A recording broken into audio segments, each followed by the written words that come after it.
സലീം മാലിക് ഞങ്ങളുടെ പ്രതിനിധി നമ്മളോടൊപ്പം ചേരുന്നു.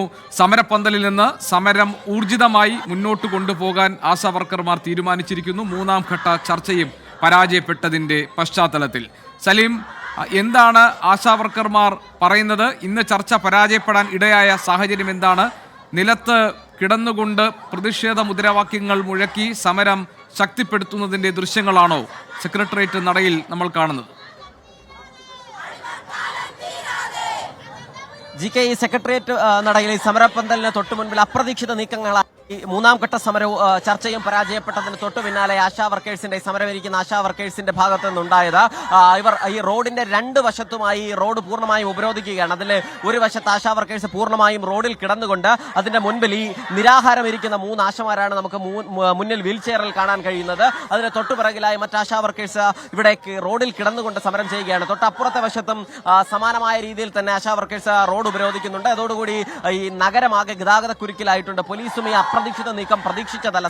സമാധാനപരമായി ഇവിടെ നിരാഹാരം തുടർന്നിരുന്ന ആശാ വർക്കേഴ്സ് ഇത്തരത്തിലൊരു നീക്കം നടത്തുമെന്ന് പോലീസും പ്രതീക്ഷിച്ചതല്ല. അതുകൊണ്ട് തന്നെ നിലവിൽ ഇവരെ ഏതു നിലയിൽ പിന്തിരിപ്പിക്കണം, ഈ ഗതാഗതം വീണ്ടും പുനഃസ്ഥാപിക്കുന്നതിന് ഏതു നിലയിൽ ഇടപെടണം എന്നതുൾപ്പെടെയുള്ള കാര്യങ്ങളിൽ പോലീസിനും ഒരു ആശയക്കുഴപ്പമുണ്ട്. വലിയ സമരത്തിലേക്ക് അവർ കടക്കുന്നു എന്നുള്ളതാണ് ഈ യോഗത്തിന്റെ തീരുമാനം. ഈ സമരപ്പന്തലിൽ അറിയിച്ചതിന് തൊട്ടു പിന്നാലെ തന്നെ ഈ സമര നേതാക്കളല്ലാത്ത ആശാപ്രവർത്തകർ വൈകാരികമായി വലിയ നിലയിൽ ആരോഗ്യമന്ത്രിക്കെതിരെ രൂക്ഷമായ ഭാഷയിൽ വിമർശനം നടത്തിക്കൊണ്ടും മുദ്രാവാക്യം വിളിച്ചുകൊണ്ടുമായിരുന്നു ആ തീരുമാനത്തിന്റെ അറിയിപ്പിനെ ഏറ്റെടുത്തത്. അതിന് പിന്നാലെയാണ് ഇത്തരത്തിലൊരു നീക്കം കൂടി നടന്നത്. അതോടുകൂടി തന്നെ കഴിഞ്ഞ 10 മിനിറ്റിലധികമായി ഇവർ ഈ റോഡിൽ കുത്തിയിരിക്കുകയും ഒരു വശത്ത് കിടക്കുകയും ചെയ്യുന്നതോടുകൂടി തന്നെ നഗരത്തിലെ ഗതാഗതം ഉൾപ്പെടെ താറുമാറായിട്ടുണ്ട്. നിലവിൽ ഈ സമരവുമായി ബന്ധപ്പെട്ട് ഇവർ ഇന്ന് 53ാം ദിവസമാണ് ഈ രാപ്പകൽ സമരം തുടരുന്നത്. അതിനിടയിൽ 15ാം ദിവസമാണ് നിരാഹാരം. ഇതിനിടയിൽ മൂന്നാം തവണത്തെ ചർച്ചയിൽ ഏറ്റവും ഒടുവിലായി ഈ സമരക്കാർക്ക് മുൻപിലേക്ക് സർക്കാർ വെച്ച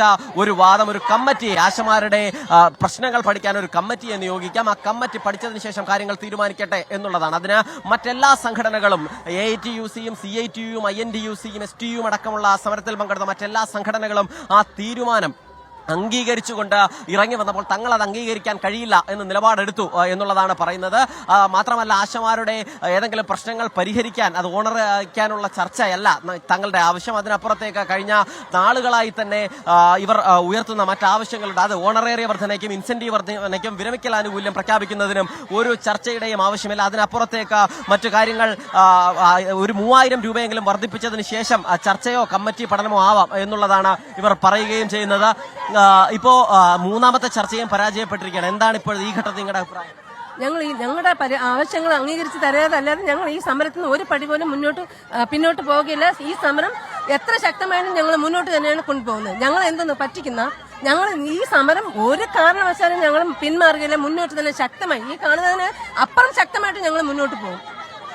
ഇപ്പോ നിങ്ങളുടെ പ്രശ്നങ്ങൾ പഠിക്കാനും അത് പരിഹരിക്കാനും ഒക്കെ ആയിട്ടൊരു കമ്മിറ്റിയെ നിയോഗിക്കാം എന്നാണ് പറയുന്നത്. അത് നിങ്ങൾക്ക് അംഗീകരിക്കാൻ കഴിയുന്നതല്ലേ? ഇല്ല, ഒരിക്കലും ഇല്ല.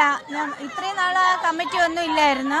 ഞങ്ങൾ ഞങ്ങളുടെ നിലപാട് വെച്ച് തന്നെ മുന്നോട്ട് പോകും. എന്തൊക്കെ മരിക്കേണ്ടി വന്നിരുന്നാൽ കൂടി ഞങ്ങൾ ഞങ്ങളുടെ നിലപാട് വെച്ച് തന്നെ മുന്നോട്ട് പോകും. ഇവര് മറ്റുള്ളവരുടെ വാക്കുകൾ കേട്ടാണ് ഇതിനു വേണ്ടി ഇറങ്ങിത്തരിക. അതായത് പച്ചയ്ക്ക് തന്നെ പറയാം, CITUവിന്റെ അവർ പറയുന്നത് കേട്ടിട്ടാണ് ഇവർ തുള്ളുന്നത്. പക്ഷെ നമുക്ക് അങ്ങനെയല്ല. ഞങ്ങൾ ചെയ്യുന്ന ജോലി ഞങ്ങൾക്കേ അറിയാവുള്ളൂ, ഞങ്ങൾ കഷ്ടപ്പെടുന്നത് ഞങ്ങൾക്കേ അറിയാവുള്ളൂ. ഞങ്ങൾ ജീവിതകാലം മുഴുവൻ ഞങ്ങൾ ഇവിടെ കിടന്ന് മരിക്കേണ്ടി വന്നിരുന്നാലും ഞങ്ങൾ ഇതിൽ നിന്ന് പിന്മാറൂല. ഈ ആശമാരുടെ മറ്റൊരു പ്രധാനപ്പെട്ട ആരോപണം INTUC-യും CITU-യും ചർച്ചയ്ക്കെത്തിയത് തോളിൽ കൈയിട്ടുകൊണ്ട് ചർച്ചയ്ക്കെത്തുകയായിരുന്നു എന്നുള്ളതാണ് പറയുന്നത്. അങ്ങനെ ഈ സംഘടനകൾ എല്ലാം ചേർന്ന് ഒത്തുകളിക്കുന്ന ഒരു സാഹചര്യമുണ്ട്. അതിനിടയിലാണ് ഇവർ ആശമാർ ഈ സമരവുമായി ബന്ധപ്പെട്ട് മുന്നോട്ട് വന്നത്. ചേച്ചി, ഇപ്പോ ഒരു കമ്മിറ്റിയെ നിയോഗിക്കാം എന്നാണ് സർക്കാർ പറയുന്നത്. അത് അംഗീകരിക്കാൻ കഴിയുന്നതല്ലേ? 53 ദിവസം നമ്മളിവിടെ കഴിഞ്ഞു. അന്ന് എത്രയും ദിവസം പെട്ടെന്നുണ്ടായ ഒരു തീരുമാനമല്ല ഞങ്ങൾ ഇവിടെ രാപ്പകൽ സമരം. എല്ലാ കേന്ദ്രങ്ങളിലും ഞങ്ങൾ റിപ്പോർട്ട് അയച്ചിട്ട് തന്നെയാണ്. ഈ 53 ദിവസമായിട്ടും കമ്മിറ്റി ഇല്ലേ? 4-ാമത്തെ ദിവസം ചർച്ചയ്ക്ക് ചോദിച്ചപ്പോഴും കമ്മിറ്റിയെ നിയോഗിക്കാമെന്നാണ് പറഞ്ഞത്. ഈ 53 ദിവസം എടുത്തിട്ടും ഒരു ആരോഗ്യമന്ത്രിക്ക് അവരുടെ സംവിധാനത്തിനും കമ്മിറ്റി നിയോഗിക്കണം. ഞങ്ങളെ പറ്റിക്കാൻ വേണ്ടി വിളിച്ചതാ. ചർച്ച ചെയ്ത് ഞങ്ങളുടെ അനുഭാവപൂർവ്വം പരിഗണിക്കാൻ വേണ്ടി വിളിച്ചതല്ല.